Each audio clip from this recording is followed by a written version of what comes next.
and thank you for being here. I'm really excited. As I was telling you before I hit record, I've been like I'm all, Jen, I need you on this podcast, and then you don't hear from me for 2 weeks. So But it's the same goes for me too. So when you have two ADHD sober women on Instagram, you just never know what you're going to get. So I'm just glad we were able to show up here today and make it work. I don't know if I've ever met a sober person that didn't have some form of attention. Do you think that's a thing? Do you think our brains just work differently? I think, and it's so crazy because I have a lot of clients that are finding out that they're ADHD now, so much later in life. And I think that's the case for a lot of women, especially because we present differently. And so, yeah, I think it could be a way to cope with all of the squirrels in our brains. I wasn't officially diagnosed until a couple of years ago, but I think there's so many great qualities and also things that I'm actively trying to work on. So, Yeah. So, okay, tell me a little bit, just start me off. So you have this business called Lighthouse Sobriety, mhm. right? And you help women. You have a whole thing for journaling and women can follow you and kind of get help and maybe some camaraderie, Yeah, I'm guessing. yes. But obviously you had to get sober, and I know you've been sober for a long time. hmm Tell 12 me tell me years. how this all started. Take me back. Oh gosh, well, I always like to say it started in childhood. Didn't I think a lot of our issues did? But of course, my parents were just doing the best that they could with the tools that they had. And I came from a great home, raised in a perfectionist family, got good grades, did all the things. My parents rarely drank, but my grandfather was an alcoholic. And it just wasn't even thought of that, this could be my thing. And I did what's quote unquote kind of normal drinking in high school and college. I never really abused it intentionally or drank by myself, especially to my later years to right before I got sober. But I wish I would have pictures of myself inebriated or in those last days. But I mean, my gosh, 15 years ago, so I'm 12 years sober, I didn't take pictures of myself. We weren't as social and as visible as we are today on social media. And so a lot of my drinking was done at home and alone. And so when I post kind of before and after pictures on my Instagram page, I show someone who looks like they had it all together. But I put on a really good front. I was so good at hiding it, and I got really good. I got really sneaky. But again, it didn't really start that way. And it was actually pinpointing to this moment where my second boyfriend wanted to go on a break. And I remember, and I only did that because I've been to many treatment facilities. I've been to Hazelden twice. I went to the retreat, three different inpatient stays. And it was in this place where you do a usage history. And I never knew, I'm like, because one day you wake up and you just can't stop. And I didn't understand what was going on. I did all of this in secret, but it really started and it planted the seed when my second boyfriend wanted to go on a break because heartbreaks suck. And so I remember my first breakup with the love of my life. I'm like, I don't want to go through that again. I don't know what to do. And these guys I was living with in college, they said, hey, just do some Adderall. They're like, you're going to feel amazing. You're not even going to think about him. And I'm not saying that I started drinking around the clock from that moment on, but I thought to myself, well, I don't do drugs. Little did I know alcohol is a drug. Very clever until 4 years into my sobriety. But at that point, I was so desperate to take whatever I was feeling, this like hurt in my heart, and I didn't know what to do. And you're just constantly thinking about this person. And so I took some and I felt amazing, of course, because you're getting that huge dopamine rush. But it planted the seed that, okay, anytime that life gets hard, I never have to feel that. I can just drink instead. It kind of gives me the same effect. I don't have to feel that. And so anytime that life got hard or anytime that I felt nervous, I have really, not really bad, but I have some social anxiety. I would just drink and I'd be like, oh, okay, I can get through this. And as a classic workaholic, where I would earn love by what I could achieve, kind of brought on by my childhood, the more I would do, the more things I would take on, the more stress I would have, the more that I would drink to manage that. And so it really was, when I kind of look back into my history, it really was like a 10-year progression from when I first started to abuse it to when I actually got sober. And so that's how sneaky it can be. Because for me, and I think it's different for everybody, especially if you have something like a divorce, a death in the family, or something that happens that can just ignite the drinking. For me, it was just gradual. And so I drew a dependence and I took on more work. And it was really in this year leading up to my wedding. And I had moments where, I would drink too much, I would do some stupid stuff, and I would question my drinking. And I'd be like, am I? You always kind of question, am I an alcoholic? But I would also, in that period, since that second boyfriend wanted to go on a break, I would started to do it by myself, right? It wasn't just to be social or go to a party. I started to drink by myself. But And hold on. so, Can I yeah, just so this was in college, second boyfriend yeah, wanting to go on a break in college. hmm You're living with some guys at this yeah, point, and they're trying to help you out, and they offer you the Adderall, yeah. which, by the way, my brain just goes, God, that would just make me nervous. Oh, yeah. Because then you're getting an upper, and then you feel so nervous. And then when it comes down, you need a downer because you're so Right. anxious. Right. So then you start drinking more, but did he stop the break? Did you guys get back together? We didn't. No, we didn't. No. And that my drinking continued. So, So, but you're not having a lot of moments of like embarrassing yourself? oh, yeah, there was a summer there where a summer of 2005, I can clearly remember it, where drinking way too much, blacking out a lot. And I think I was trying to earn, and whatever I could connect with a guy, it would make me feel better. And so many moments I'd black out and I'd wake up to people that I had no idea what happened. I mean, just how scary that is to be completely blacked out in a random spot, waking up, and I'm going to be totally honest, but no clothes on, no idea what happened, trying to piece together the anxiety that that causes. So it was really that summer of 2005, I call like a really bad summer where I And was for drinking a lot. and for women, I think especially obviously, there's all that shame involved in Yeah. like random hookups where you think I probably wouldn't have done that sober, but then you try to tell yourself like, no, I'm just empowered. I wanted to do that. Like, right? Yeah. That thing that goes on in your head where you're just like, I'm just fun. It's a Sex in the City. Like Well, it's I'm like, just look at all like, these guys, they want me, right? But it's like, right. where's my underwear? I have no idea. It literally, some like one of these moments, like my underwear was in a cornfield.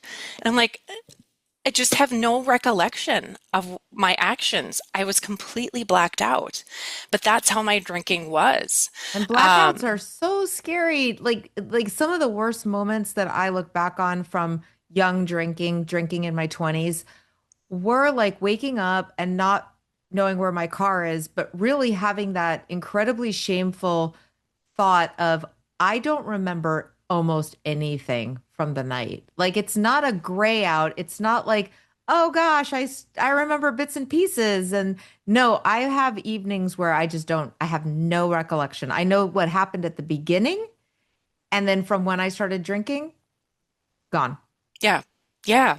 And just the shame that you feel of trying to piece together and looking at texts and asking people what happened, and my one thought was like, I hope I didn't do anything stupid, right? I hope I didn't do anything stupid. And if you did, you're like, I have no recollection. And then you have to apologize, the whole apology tour that we go on, and we have no recollection of it.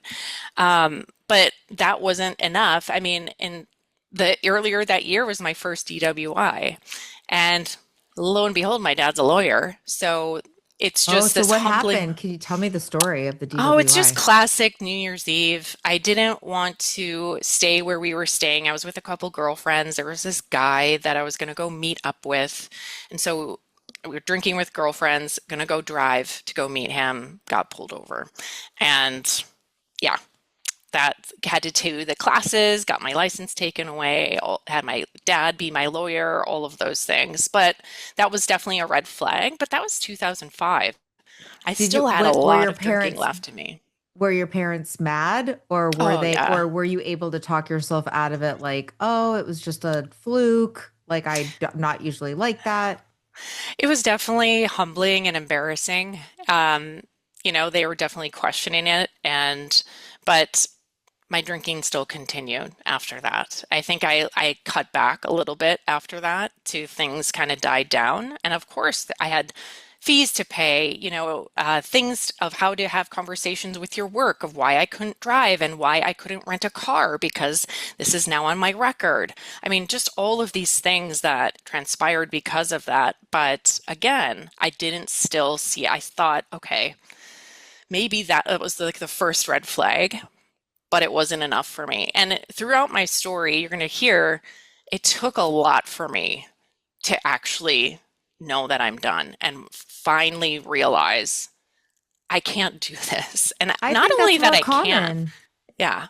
I had to keep pushing it. And I had to because I'm someone who's very tenacious. If you give me something, I can do it. And I know that I could. And the fact that I couldn't control this and I couldn't manage it and I couldn't go a few days without drinking scared the crap out of me. I'm like, how come I can get straight A's, I can do this and do that, but I cannot stop drinking. What is wrong with me? And I think that's a question that we all ask ourselves is you see your friends drink and they stop, or that, my gosh, they don't even finish their beer. And I'm like, what is wrong with you? And I'm like, what is wrong with me? Is that I have to drink before we go out, then I go out, and then I drink when I get home. And so I just didn't understand. And I thought if I was vocal about this and I told someone, then I would get that branded A label that I did not want associated with me. Because if people knew that, what were they going to think? All of the things, all of my achievements would be thrown out the window because, oh my God, look at Jen. Holy smokes. I didn't realize she was that messed up. Again, all these things that we just play in our minds, but I mean, in reality, being addicted to an addictive drug is super common, right? And it's Yeah. not your fault. But in my story, it was really this year leading up to my wedding when I now met my now husband, where we met at Brewfest. We met drinking. And so, talk about when I did eventually get sober, there was a lot of change that happened in that relationship. But it was really in the year leading up to my wedding where I was working full time. I did freelance full time. I was a full time graphic designer and art director. So I was doing 4 magazines. I was doing a wedding magazine, and then I was planning my wedding all by myself because, a perfectionist, I didn't want help because you weren't going to do it like I wanted you to do it. I Right. remember having my husband put on stamps for our wedding invites, and he was putting them on crooked. And I'm like, oh my God, I give you one task and you can't put them on straight. I mean, who cares about a straight stamp? But for my brain, I'm like, oh my God. So I'm like, I'll just do it. And so I would let him go out and I would just work and work and work. And then I'm like, I'm just going to have some wine just to make this a little bit more fun, take the edge off, relax. This is all good. I'm losing my mind, but it's all great. I can get it done. And the wedding came into view, the more I drank. And it was in this period where I started to question because I couldn't stop. I would start to make goals for myself, and maybe other people can relate to this. And I would say into my mind, and I remember walking the dogs that are now 15, snoring by my side right here. And I would walk them around our apartment complex, and I'd be like, okay, if you can go 5 days, you're not an alcoholic. You can do 5 days. I'm like, okay, okay. And my husband, my fiance, knew nothing about what was going on because I appeared like I was great, right? I would hide it. I would hide it in the closet. I would do it after he went to sleep. Be like, no, no, you go to bed, I'll be up for a while. And so I would having this like mental gymnastics. And when I couldn't do it, or maybe I would go one day, maybe 3, but I could never do 5. And I started to get really scared. And it was leading up to my wedding. I started taking Adderall to get all the things done. And all I was saying on my wedding day is just get through it. Just get through it. I remember I blacked out the night before our wedding day. Um, I woke up, I started chugging vodka. I started taking Adderall to take off the drinking. I mean, just talking about an upper and a downer. I mean, so my wedding day, yes, it was a fantastic, wonderful day. but it's so hard to look at pictures of myself because I was mentally not there. I was just wanting to get through it so I could finally just relax because I would put so much pressure and expectations on myself to make this huge production that now, if I were to do it again, I would just elope. It's not worth, I mean, it was so fun to have our friends there and family, but it was so much pressure that I put on myself that it literally tore me apart. And so it was really a couple days after my wedding, even the day after, I was like looking for, okay, where's that all that wine that we didn't use, right? I need to drink. And it was literally the day after, 2 days after, I literally collapsed. And I was expected to go back to work. I didn't have any time off. And I'm like, I'm so freaking done. I'm so done. I started drinking around the clock. I did not hide it. And so my husband, he had no recollection, is now he's like, who in the hell did I marry? He's like, what is going on? She's drinking around the clock. I wasn't showing up for work. I would work and be like, sorry, I'm sick, and all that back and forth. And so began the year and a half journey of me finding what's really going on, people knowing about it, and actively trying to get sober, which was super, super hard. Um, So and did you admit to him at that point? Did you say, like, I'm struggling, I can't stop yeah. drinking?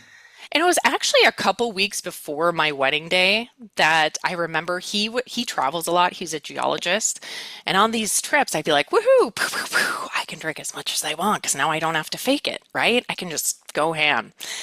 And I remember when he was coming back, we were going to go to the state fair, and I was super hungover, and I was really scared. And I said, "Hun, I think I'm an alcoholic." And that's the first time I used those words. He's like, no, you're not. Come on, you just drank, you have a lot of stress, blah, blah, blah, blah. Because he never saw me. I mean, at moments, yes, but he never saw that side of me. And so I'm like, okay, yeah, it's nothing, it's nothing. And yeah, and so I came clean to him. I think it started, trying to hide. I would say I wasn't going to drink. He'd come home. I'd be wasted. He'd have to leave work to come check on me. I mean, talk with his boss because I couldn't be trusted. He took me to my first AA meeting, which was so scary. I was still drunk. And I remember another time throwing up before the AA meeting. He's like, no, you're going. It was like a punishment. He's like, you're going. He would go with me to these meetings. And of course, you have to come out and say you're an alcoholic. But I never felt bad after a meeting. It was just super embarrassing. And I could tell people knew I was new, and you can always tell the newcomer, they're crying, they're scared, they're worried. And so going into AA wasn't working, going into outpatient, I went into that for months. That wasn't working. I still had this inkling because I knew sobriety was what I had to do. I just wasn't ready. And so Were from you doing September, that thing too, where you're rationalizing, like, well, it was the wedding or it was the breakup, so I drank to cope with that. But then it was the wedding. So now that the wedding's done, like, I'll snap back into, like, it'll go away. yeah, and it never did, Right. because I was already too dependent, where I was just needing it to feel normal. And I remember because you have to change your name after your wedding if you choose to change your name and get a new license and get a new social security card, new passport. And I remember going on one of the last days to get my license because I was drinking so much. I didn't want to be all puffy for this license picture. Now, today I'm like, who the F cares? It's a license picture. I really don't care. But back then, other people's opinions were very important to me. And so when I went there, I was trying to fill out the paperwork and I couldn't because I was shaking so much. And I literally, you could not read my writing. And so I asked if I could take it home and come back the next day. They said, okay. So I literally had to drink in order for the shakes to go away to fill out my application for my license. And so that picture, I was still drunk from the night before.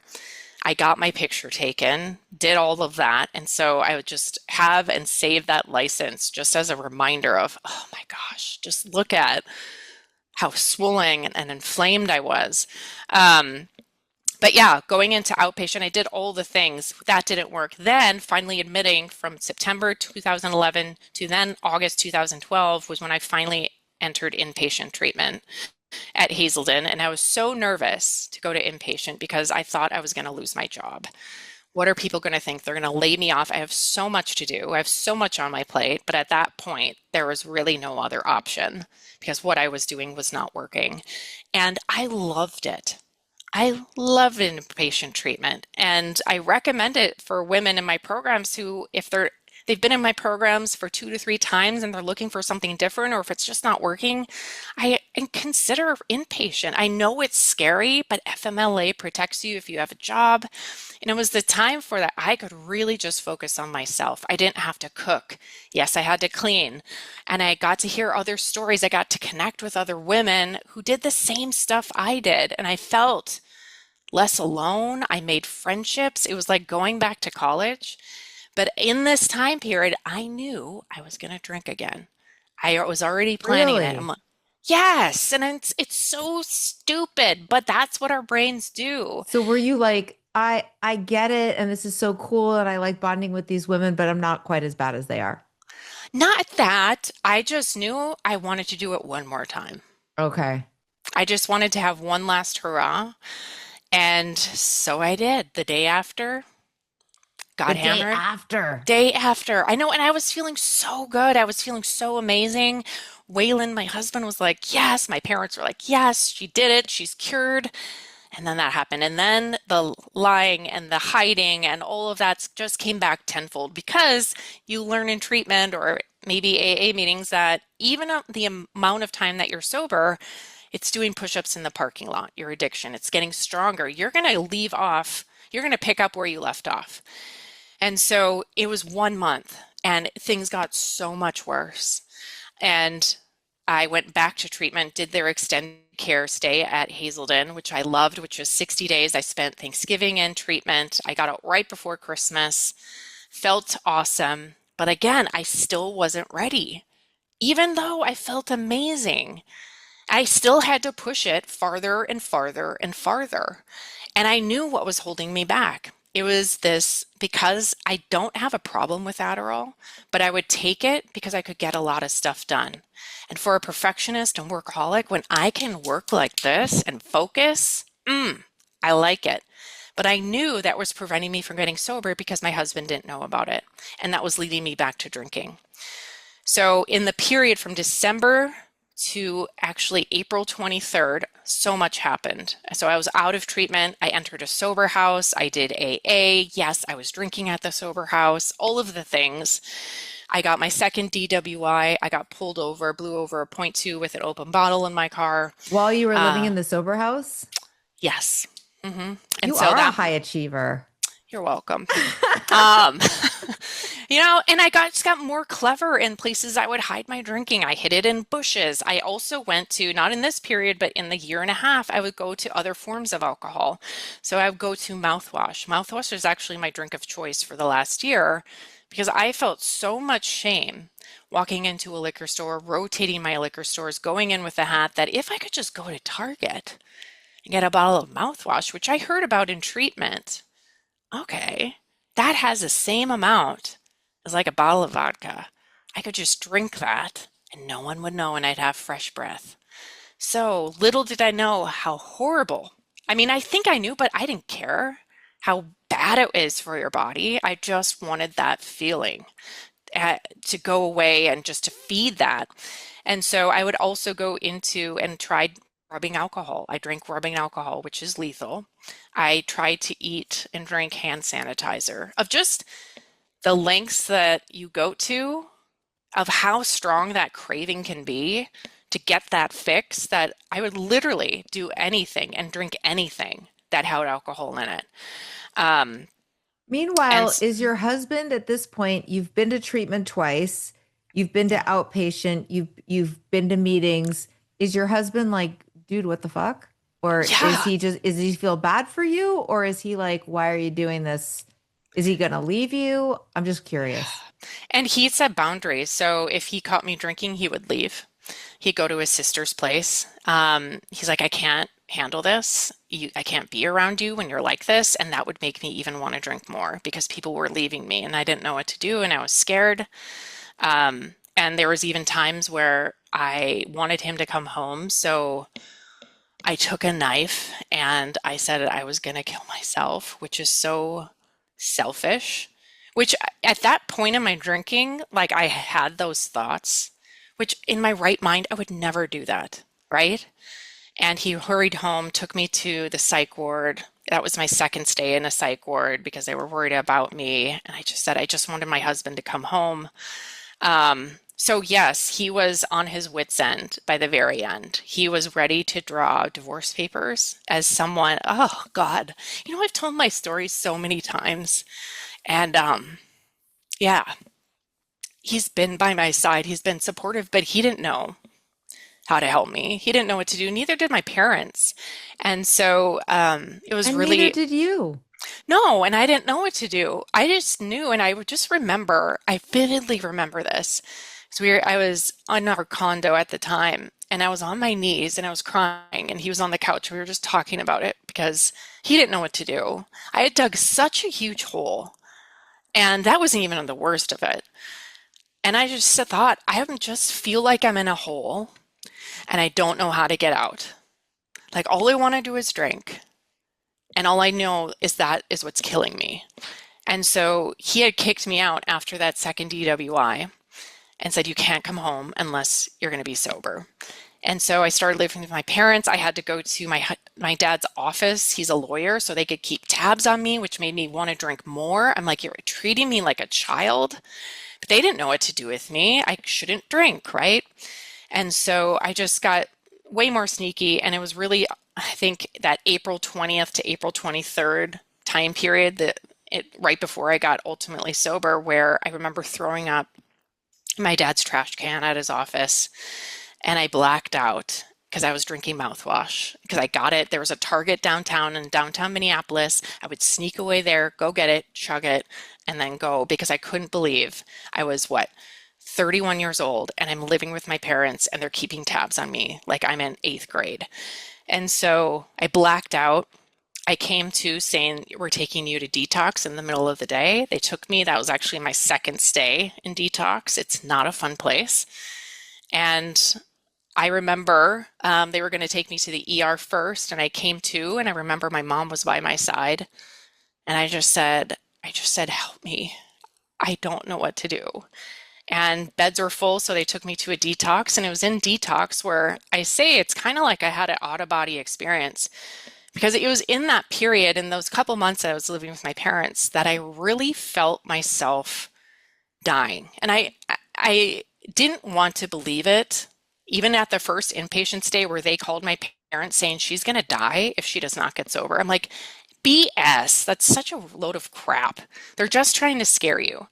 But in that period, the rate at which my drinking was doing, I felt it. And I felt my hands going numb. And I was so shaky. And I didn't know how much longer I had because of how much I was drinking. I was drinking mouthwash. I was taking Adderall. I'm like, I don't know if I'm going to wake up another day. And I arose in detox. I blew a 0.34. And that was like, holy shit. I was like, wow. Because I'd been drinking like that for the past 2 years. Like how much high, and I know I had drank much higher than that. How close did I come to not waking up? I'm like, oh my gosh. And so, of course, the withdrawal period sucks, but it was in the next day, April 24th, where I was just sitting on my bed and another girl was getting her vitals taken. And I'm just like, I'm done. Uh, I'm so freaking done. I'm done. I'm tired of this. And I was ready at that point. I had court the next day. I had to call my lawyer saying, sorry, I'm in detox. But it was that moment I made that decision. I didn't know what was going to happen. I didn't know. Me and my husband weren't talking. Me and my family weren't talking. I actually had to call homeless shelters because my family didn't want me coming back. My parents who loved me and supported me through this. I'm like, oh my God, I'm calling homeless shelters. But at that moment, once you make that decision that you're done, everything got so much easier. And I had so much crap to clean up. I had no money. I had been let go from my job. I was on the verge of divorce. I think I said I had no money, no car, none of that. But once I made that decision, I was like, okay, I stopped trying to fight it. And I didn't know what was going to happen, but I just told myself, as long as you don't drink, You can't make this any worse. So I just kept taking and owning responsibility. I took it one thing at a time. I cleaned up one thing at a time. Did you I go gave back my, to detox? while I was in detox, you have to do like a 72-hour hold. Okay, so And then, you had this like moment of clarity in you're yeah, in detox. yeah. And I knew Okay. I was done. I was like, I don't want it. I'm not even trying anymore. I want nothing to do with it. Did you I go am into treatment then Yeah, afterwards? because I Okay. knew because of my second DWI, that's required and it looks good. Even though I knew I was done, I didn't need it. I did it to kind of make other people at ease that I was in a good place. And so I did it and I went to a different facility. It was actually the retreat in Wayzata, Minnesota. Highly recommend it. I loved it. Again, I loved treatment. I thought it was fantastic. Um, and gave my husband, gave my family time and space to process it. I didn't expect anybody to believe me. How many times have we said I'm done and then we go back and drink? So I'm like, I'm not going to keep saying I'm sorry. I'm just going to keep showing up, doing what I'm supposed to be doing, and have them see it by my actions. So I just shut up and I started doing it. I started going to meetings. I did what I was told. I got a job at a printing shop, not even in my career because I didn't have a car. And so I rode my bike there and I started contributing a little bit. And then my husband let me back in. And I think he started to believe me. He actually did a podcast on his side of the story, but so many things started happening when I stopped putting this one thing into my body. And there was one thing that I really wanted. And before my last inpatient stay, I remember, and this is why I do visualization a lot with the women in my programs. It's so freaking helpful because I really wanted a house. I really wanted to have kids. And I knew I couldn't. And we're like, of course I can't. I can't even take care of myself. And so a lot of my friends were starting to have kids and it just tore me apart. And so we weren't really talking a lot before I went to my last inpatient stay, or there was like a couple days before I could get it intaked into there. And we took a drive into like this nice neighborhood and it was like sunset and all that stuff. And I just saw what our life could be like. And I saw these houses, these really nice houses. I'm not saying we need a nice house, but then I saw two kids, I saw a fence, and I'm like, I saw what could be possible. And I didn't even know if I could have kids with all the stuff that I've put in my body. I was like, I'm just infertile. I know it is. I know I am. But I just had that vision kind of carry me. And it's amazing what can happen. And in a few months, I got a job back in my field, a really good job as a art director. Within 4 months, we learned I was pregnant with my son, which was like the coolest thing ever. And what a gift to be able to create life in your first year. I know they say don't do anything major in your first year, but I'm like, that was one of the coolest things that I got to look forward to before my soberversary. In 6 months, I was promoted. My son was born, a little preemie, but he's healthy and he's amazing. I got another job. I got promoted. How I many got a weeks were house you? How many when I weeks early? was No, you're six preemie. weeks. Six Oh, weeks. same. Really? My twins were, yeah, 33 weeks and 5 days. Yeah, he was 33.6. Oh, that's so Well, and it was funny. so crazy because I remember, we were watching this show on animals with prosthetic parts. I remember it. And all of a sudden, I got up from the couch and I'm like, oh my God, did I just pee myself? And I looked, I'm like, oh my God. Like my water broke. I'm like, I'm not to this point in the baby books. I don't know what to do. So we were like frantically like, oh my God, we have to go to the hospital. Like, oh, oh. So yeah, that was a little surprise, but he's amazing. Then that's what I say. It's like, I always say I got sober to have my kids and I stay sober so I never lose them. They're my greatest why. I don't want any alcohol anymore, but anytime I feel or get a memory or have oh yeah, that would be nice. But then I just focus on my kids and I'm like, absolutely not. I would never do that right now. My dedication in my book in Drunkish was you to my kids because you're the how and the why of it. Yes. So I relate to that really hard. And I've said this like many times before, sort of in my story, but I mean, I feel like I got sober for my kids Like I got sober because I didn't want to be a drunk mom. And I think that's okay. Like I mean, people can say all day long you have to do it for yourself, but I don't know if I would have just done it just completely isolated from what I had to lose. I don't, and I'm not saying that people can't, but I'm just saying I don't see anything wrong with having a thing that makes you really want to be sober and then staying sober for that and then realizing, you know, on your own time or whatever. I mean, there was a point where I really did have the surrender, but my surrender was way after I quit drinking. So I Yeah. quit drinking and held on to like, I don't want to drink because of my kids. Yes. Yeah. And I think that's so, I mean, in whatever way or reason or why that we have is valid. You know, Whatever if you're, works. yes, if it's your partner, if it's your kids, if it's yourself, whatever, the fact that you're sober and you're not drinking is enough. And use whatever motivation that you need to keep that intact. And the fact that they're here all the time, especially in the summer, which sometimes drives me nuts, you're just like, mom, mom. Gosh, I cannot believe that I was able to have them. And they're these two things that came out of something that was so freaking hard. And I always say, like, getting sober was the hardest thing I've ever had to do. My gosh. And if we can do that, if anybody can do that, whether it's for a period of time or for a lifetime, then you can literally do anything. And so when it came time to have him, and little did I know I was 8 centimeters and they didn't give me an epidural yet. I was like, oh my God.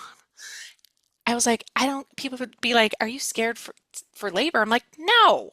I'm like, whatever. I got sober. I don't care about labor. I'll get through it because I know and I measure any hard thing that comes after it to the journey to sobriety, which was long. It was hard. It almost took me down. But if we can do that, you can lose it for so much leverage to handling and tackling hard things in the future.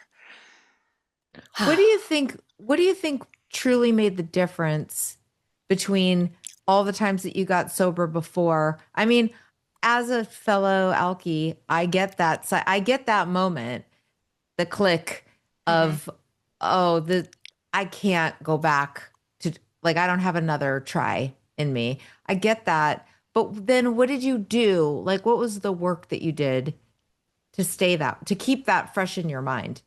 I mean, I Yeah. know that for me,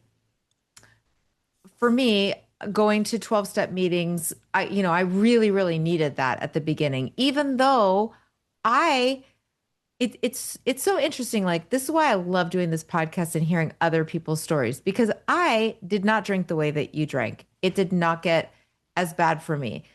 The thinking, though, was exactly the same. I can relate to all of that thinking.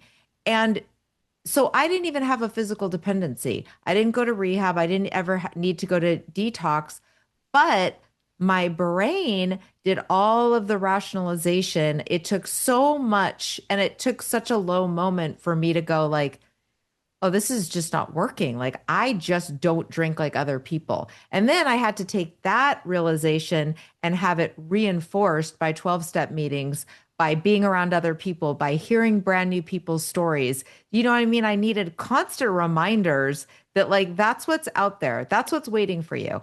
Like, if you Yeah. don't continue on this path, because I'm just a forgetter. Like, and I just Right. still, like, one of the things that helps me is doing this podcast because it helps remind me whenever I hear someone's story, I go, oh, yeah, that, yes, yes, me too, me too, me too. So, what was it for you? I don't know if you did 12 step. I don't know what you did, Hmm. but how did you keep it in your brain like, oh no, I can't go back? Yeah.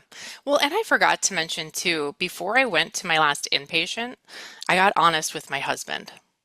And I knew, like I said before, that was the one thing that was holding me back. And I knew it. I knew it for a year.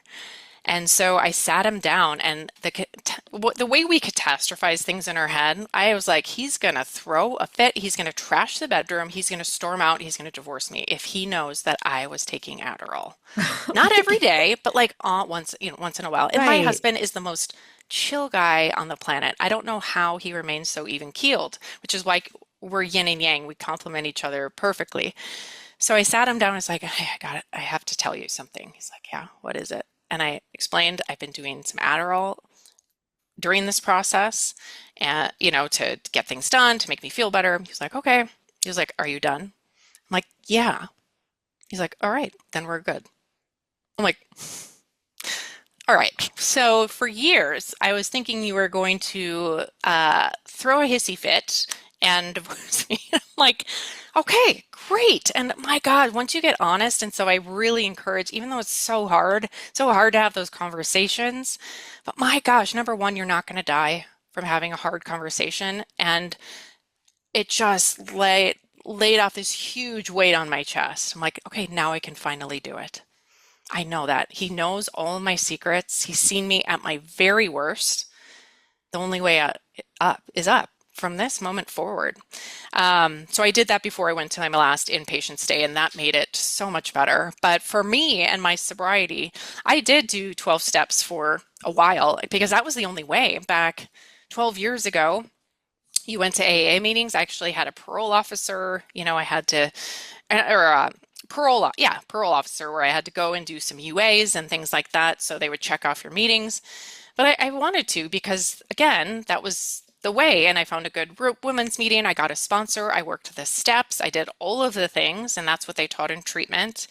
But I was also a new mother, right? And I was pushing out a couple kids. I still had this kind of dry drunk lifestyle, and I kind of went into food a little bit and started to numb out with food, even though it Hello. wasn't like, yeah, like I remember pumping for my kids, and I would just eat an entire box of granola bars until I was like, until I hurt. And I was trying to feed that dopamine, or I would eat a ton of ice cream, or not all the time, but on occasions. And so I recognized that. I also kind of dabbled into over exercising prior, but I also felt in this periods that I was still kind of thinking that I was boring. I wasn't fun. My friends stopped inviting me places. And I started to believe that this was just my life. I'm a new mom. I stay at home. Nobody wants to hang out with me. I'm not fun anymore.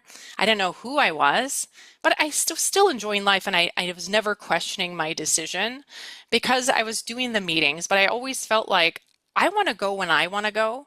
Not that I feel like I have to go or I'm going to relapse, because I'm also doing these things. I love to exercise, and I found that to be so therapeutic. And I love to do workout classes and other things. And so, yeah, I think I did AA for many, many years. And then I realized, you know what, I'm in a good place, but I also think there's another way that's working for me. And this was kind of just the beginning of the sober movement back in 2017.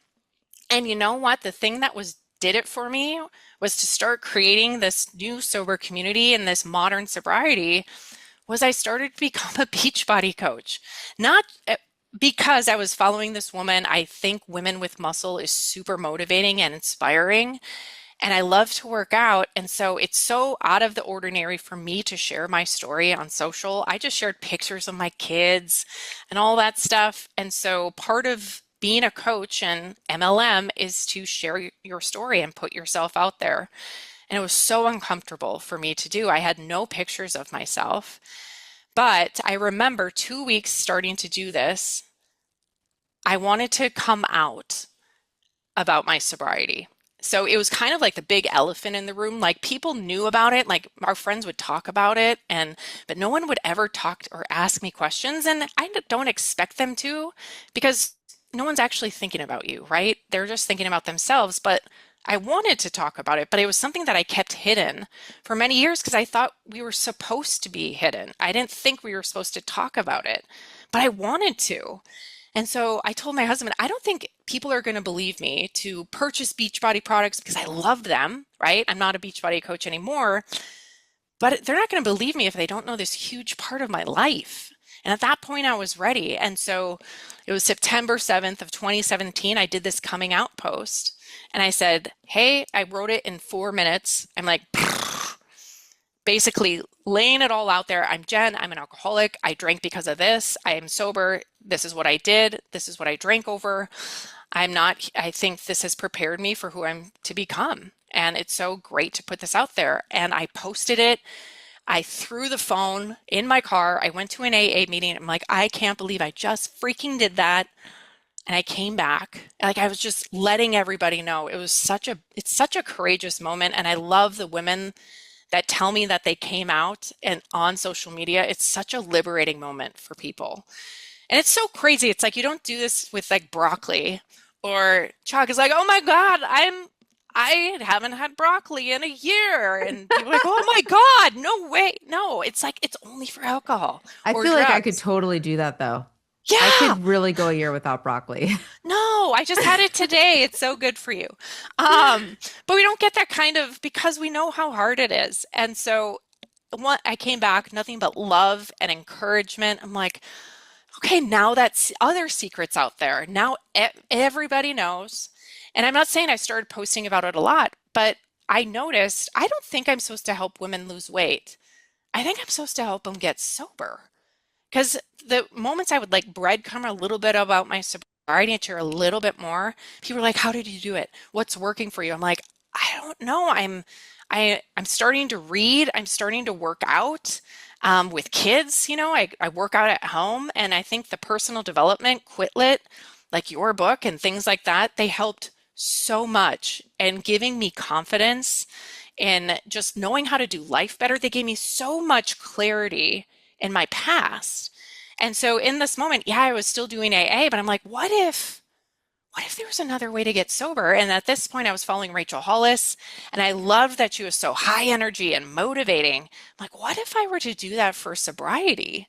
That it's not something that you have to be ashamed about or that we have to be keep hitting. What if it was something that we were out loud and was motivating? I want to encourage women to want to get sober because it leads to so many other things and so many opportunities for us.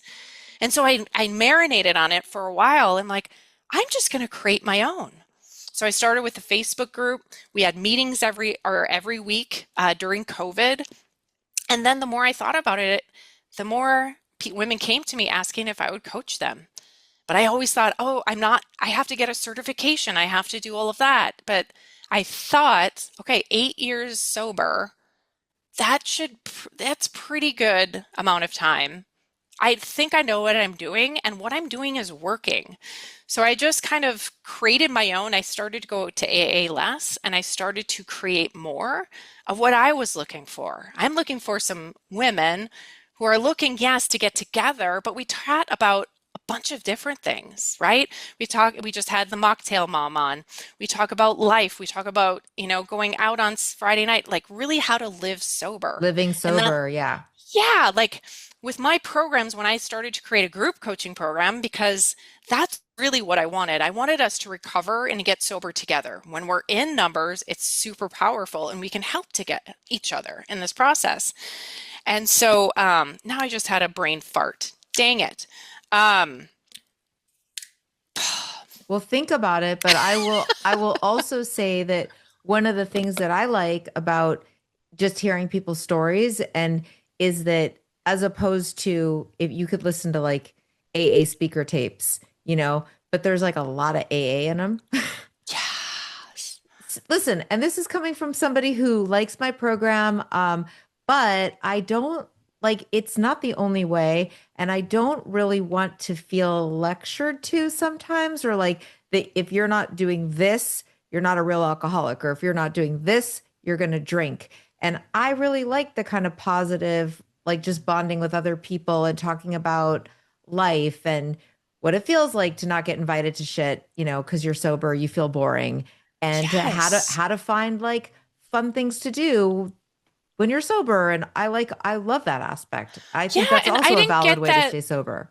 I didn't get that in treatment either. I didn't get really how to live sober of these real life scenarios of what do I say when someone asks me for a drink or when I'm in a group of friends now that I'm not drinking? How do I create, what is a boundary? I never learned about boundaries.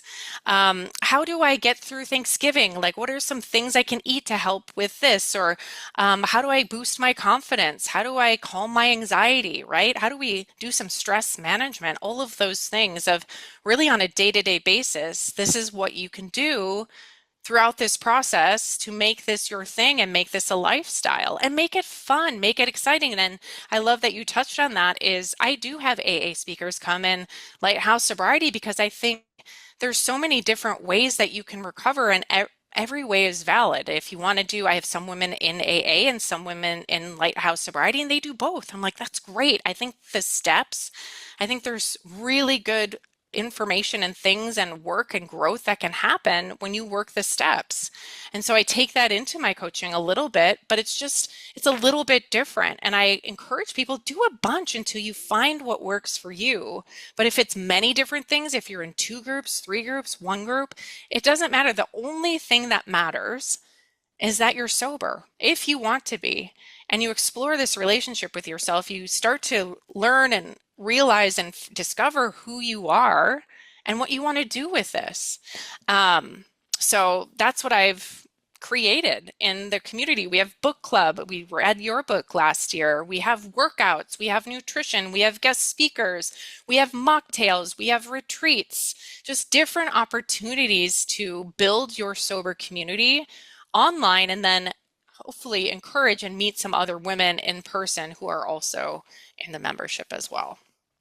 I think that's so cool. You're obviously a gifted speaker. So where do we find this? Lighthouse Sobriety, lighthousesobriety.com. Join lighthousesobriety.com. Okay, and Someone else had I will have a Lighthouse link Sobriety, to yeah. it. Oh, how dare they? I know. Someone Rude. also has Jen Hirst for Instagram. So I need to reach out to these people and be like, can I? So I can drop the lead, but it's not a big deal. Well, that's wonderful. So, and you have, I did the math. Don't tell me. You have 14 years sober? 12. 12 years Yes. sober. Long time to be sober. Yes. Your husband must be proud. How old are your kids now? They are 9 and 11. Wow. It's busy. Yes. It's such a With gift. You gave them a activities. sober mom. Well, and it's so cool because they're coming to the age where they ask about things. I was wearing a sober t-shirt a few years ago, and my son's like, what does that mean? Sober. And just to have honest conversations, not disclosing, oh my God, I slept with the randomest guy. No, but high level. And if they have questions, I'm very honest about it. And I just love that they get to see both sides, that they're fed all of these things on TV and this way and that way, but they can also see a different side. And I think that is so cool that, I mean, where this is headed, that they're going to have the opportunity, but also the option. It's going to be more available, more accessible to choose alcohol free. And not because you have a problem, just because you know the facts and you don't want to feel like crap, right? And so I'm not saying if when it comes to that point, I just want to make sure that we're an open book and that they can trust me and that I'm always going to support them. But they also know they can see that there's both sides to it. But I'm Yeah. never not going to be there for them. I'm always going to support them and have them have their own journey. But Yeah. yeah. Well, thank you so much for being here today. And I'll put all the links in the show description so you can find join Lighthouse Sobriety, and you can find her Instagram. And again, I just really appreciate it. And I hope people reach out to you. Oh, thank Yeah. you. I appreciate it. Thank you Yeah. so much for having me on. What a great It's a pleasure to message. be here. Okay. Bye, everybody. Life is good, life is good, yeah. Life is good.